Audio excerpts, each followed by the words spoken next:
Nope.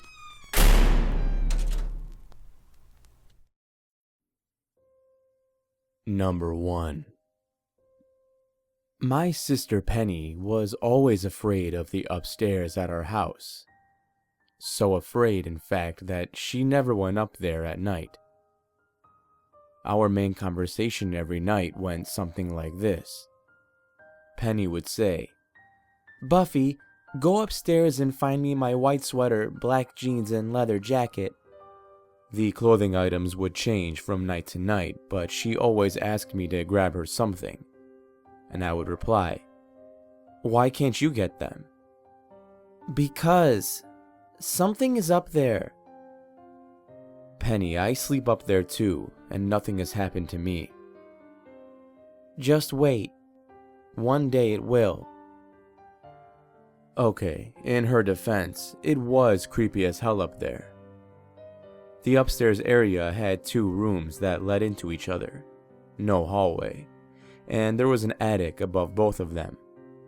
The house itself was well over 100 years old, and there is an old banister over the stairs, but it's closed off by a door.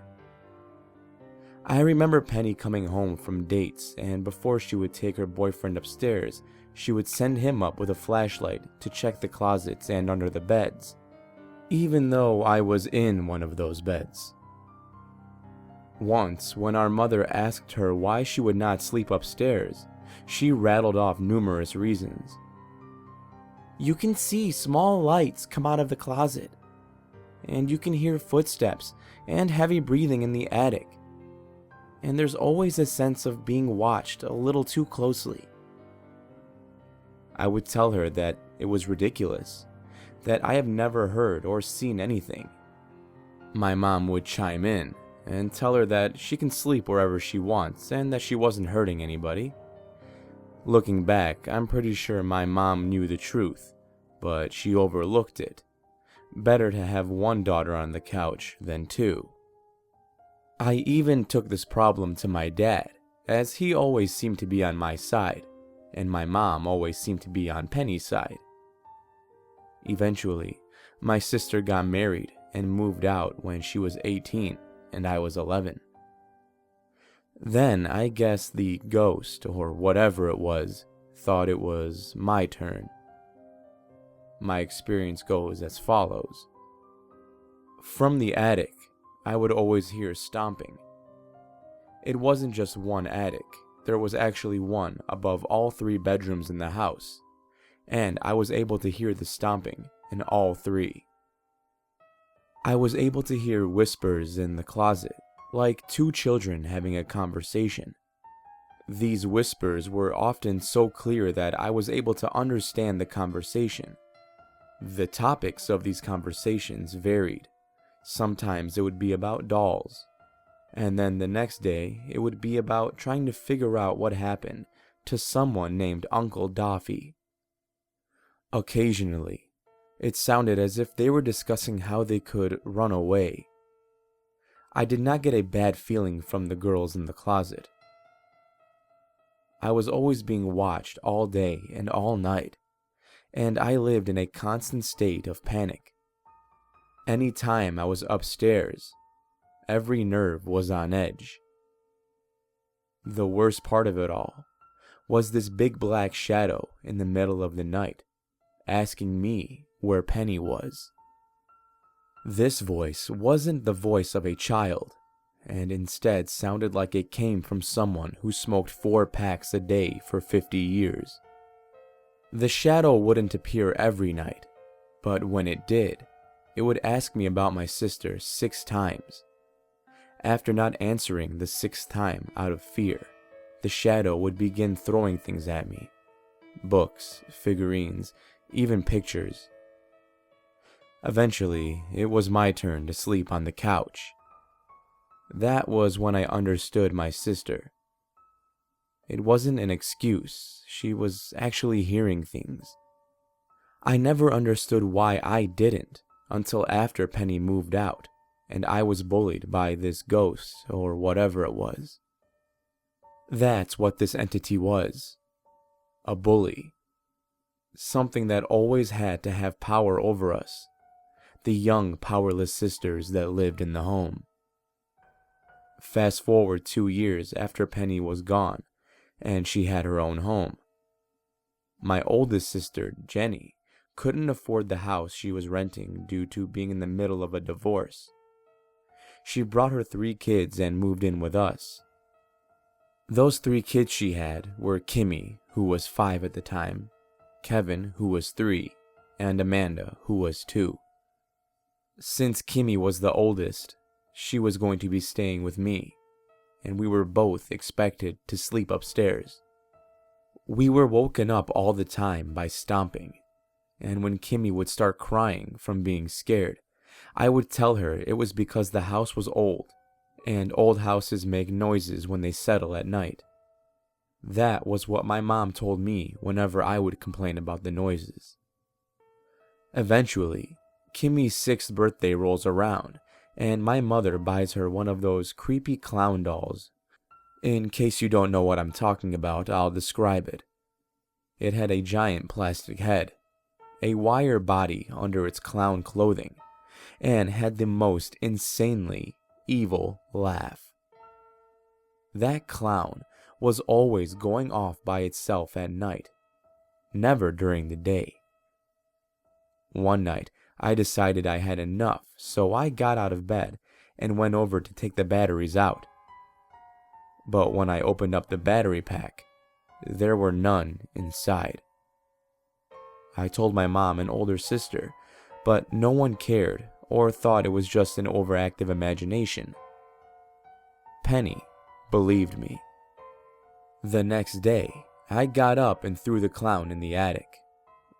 It would still go off in the middle of the night, and we'd hear it each time. One day, I came home and the doll was out of the attic, sitting on the chair across from my bed. I questioned every single person in the house, trying to figure out who had done it, but everyone claimed it was not them.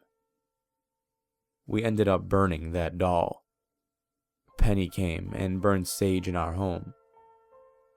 Now that I'm an adult, my kids, who like to stay home with mom, always tell me about their things being moved and their chargers being jerked from the wall. I still feel that it waits to this day for Penny to come home. I never really understood its obsession with Penny, but if I had to guess, I would say that it was because she was the most afraid of it. If there is one good thing that came out of all this, it's that it brought me closer to my sister, whom to this day I couldn't possibly live without. Number 2. This experience happened about 7 years ago when I was 12. We went camping, and it was me, my sister Zoe, my father, my stepmother at the time, and her 2 daughters, Jade, who was my age, and Maddie, who was my sister's age.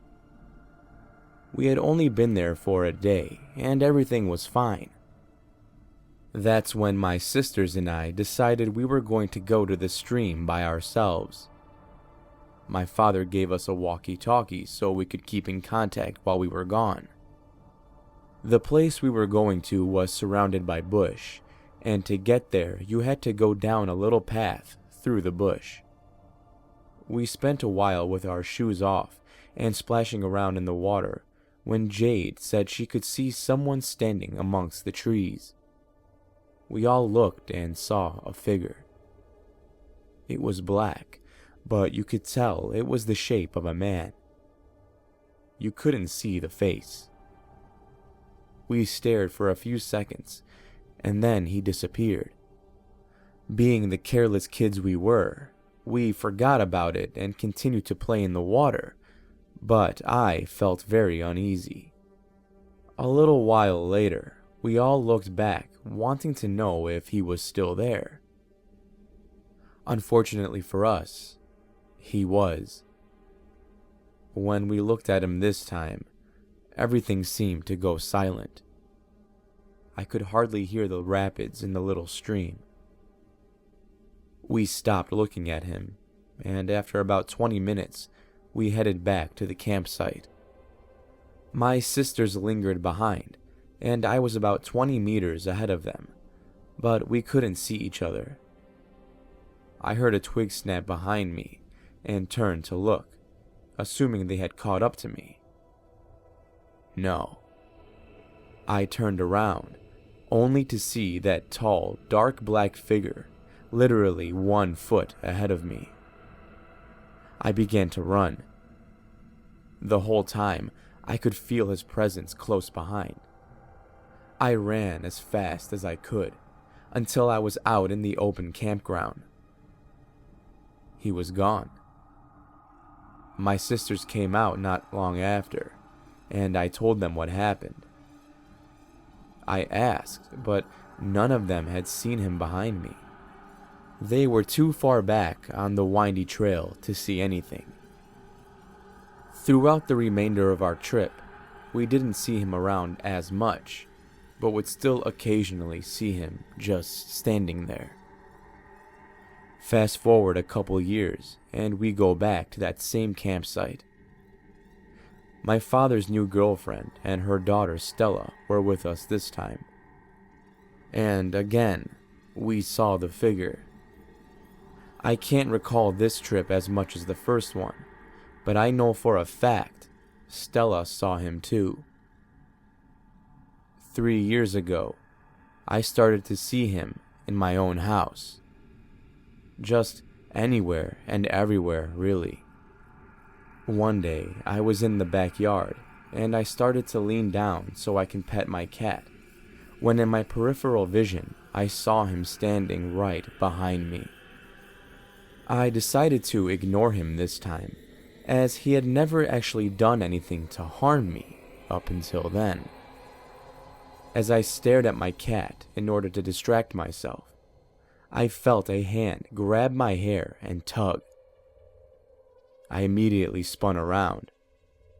Nothing was there. I grabbed my cat and immediately ran inside. I now live with my boyfriend, and I can't say 100% if I've seen it again. I sometimes see shadows move behind me in the reflection of the TV, but when I look behind me, there's nothing there, so I just chalk it up to a trick of the light. I did hear something recently, though. This was the most recent I've had. My boyfriend's alarm went off for work, waking me up too. He switched it off, but laid in bed for a bit longer. I was awake then, facing my boyfriend's back, one eye closed as it was smushed against the pillow. Suddenly, I shit you not, I hear someone whisper my name in my ear. It was so clear, I could even feel the cold breath on me. I sat up and said to my boyfriend, "Did you just say my name?" He looked confused. He was just sitting there, playing on his phone. No, he said he hadn't. I believed him, mainly because it was a female's voice. I'm not sure if this connects to my other experiences, but it terrified me just as much anyway. Number 3. Please, someone help us. We don't know what to do.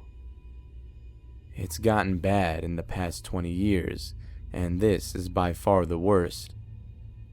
Both of my parents grew up in a haunted house, and of course, my siblings and I have all grown up in one as well. At first, my parents thought my brothers just had an imaginary friend. This imaginary friend's name was Joe, and he lived in the closet.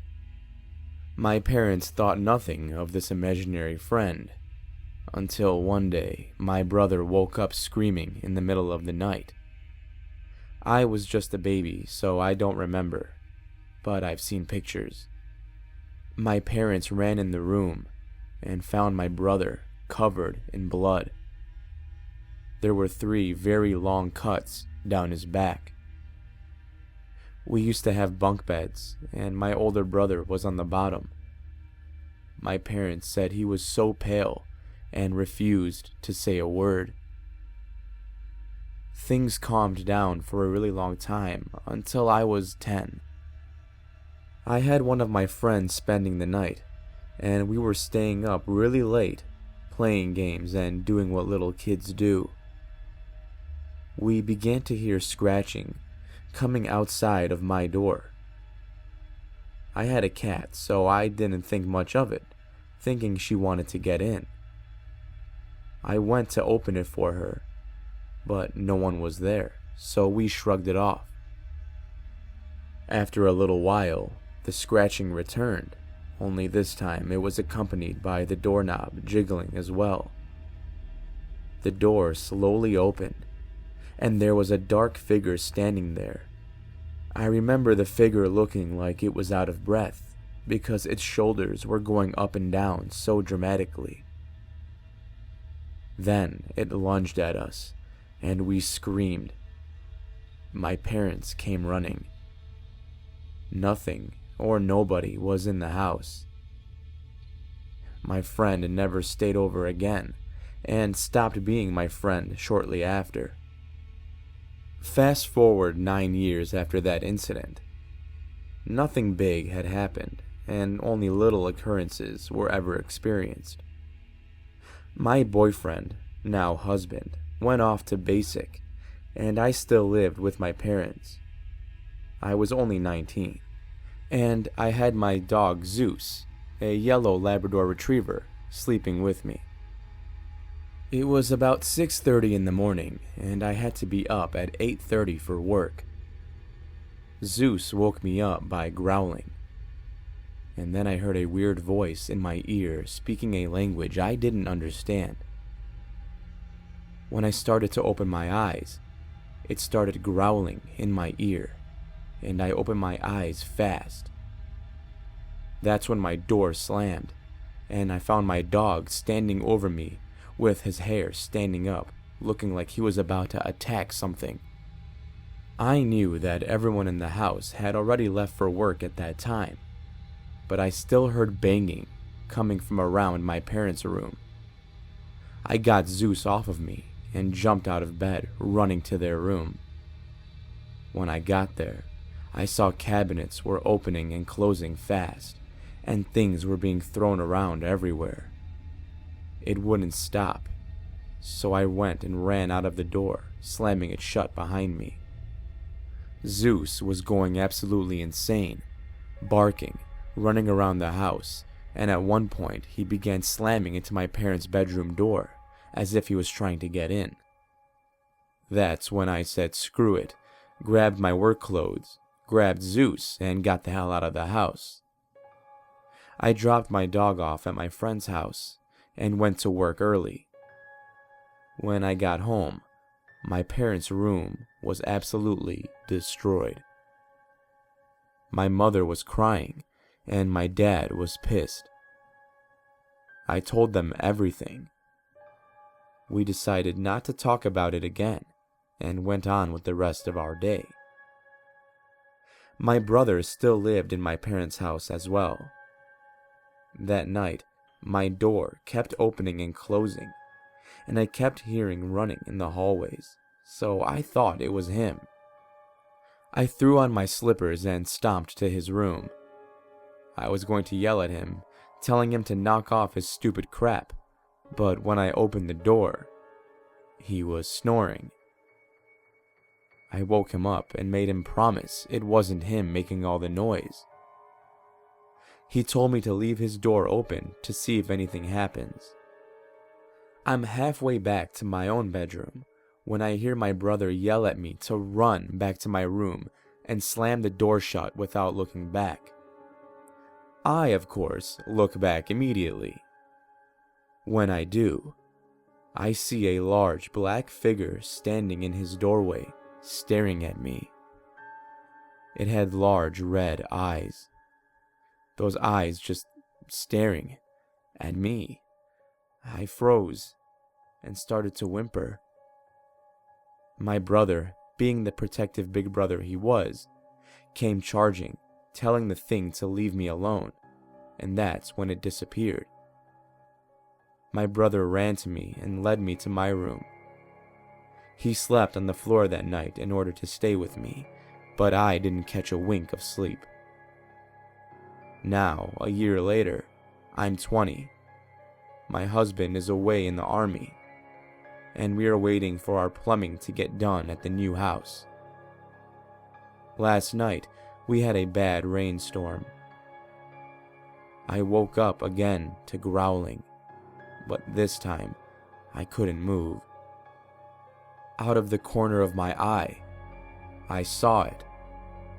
The same figure as before, with the red eyes, standing there, again just staring at me. Thunder started, and it opened its mouth so wide that I could fit my whole head inside of it.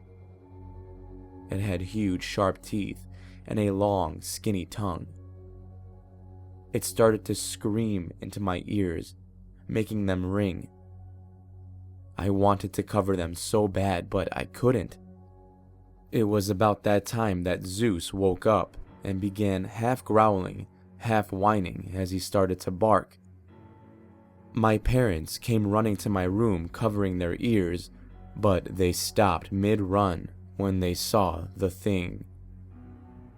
My dad came running to me anyway and picked me up, carrying me out of the room with my dog following. Zeus had his back to us so he could face the thing, and he never took his eyes off of it until it was out of sight. When I was finally able to move again, I immediately began to cry and shake uncontrollably.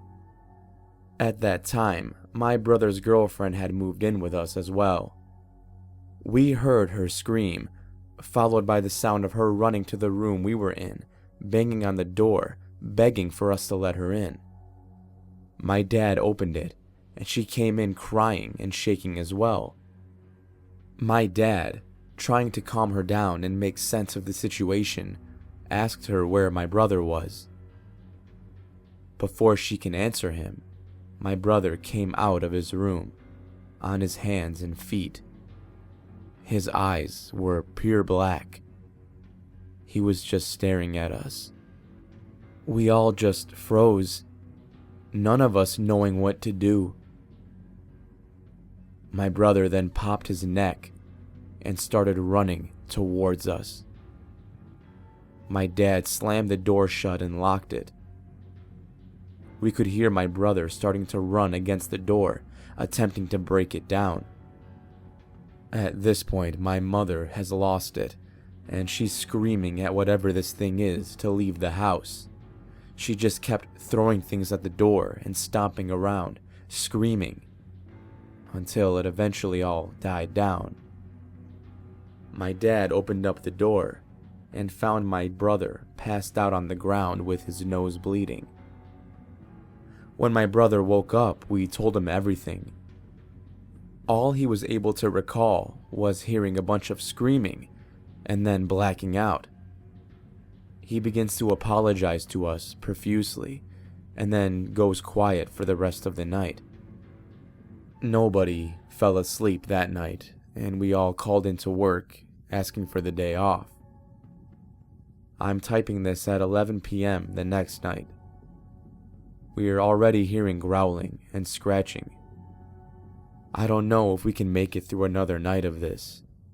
Please, if anyone knows what to do, help. Thank you for listening, and I hope you enjoyed this week's video. If you did, be sure to destroy that like button down below and subscribe for future videos if you haven't done so already. Guys, we just hit 11,000 subscribers. When we eventually do hit 15,000, I'll be hosting another giveaway. That's when I'm doing them from now on, every 5,000 subscribers. I know that might be a little much, but hey, sometimes you gotta shoot for the moon, and if you miss, you land on the stars. But either way, you can't breathe and you die because it's space. Anyway, everybody, until next time, stay safe out there. I'll be seeing you in the next video.